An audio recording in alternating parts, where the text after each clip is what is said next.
नमस्कार, मी वृषाली पाटील आजची बातमध्ये आपलं स्वागत करते। एका महत्त्वाच्या ब्रेकिंग बातमीने सुरुवात करूया।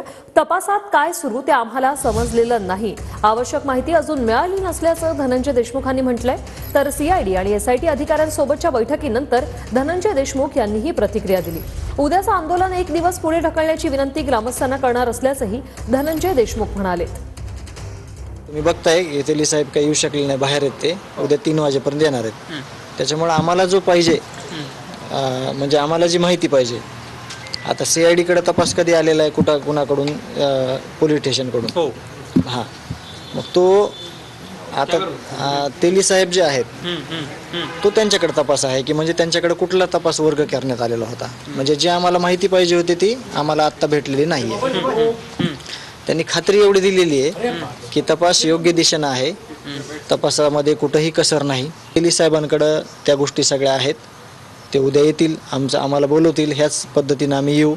मी गावकऱ्यांना विनंती केली की समजा आंदोलन आपण सकाळी तुम्ही करताना चालू, तेली साहेब आले तर मग त्याच गावकऱ्यांना इथं कसं बोलणार, आपण काय करणार, म्हणून सगळ्यांना विचारात घेऊन उद्याचं जे आंदोलन आहे सकाळचं गावकऱ्यांचं, त्यांना मी सांगितलं की उद्याच्या दिवसापुरतं तुम्ही एक दिवस पोस्टपोन करा।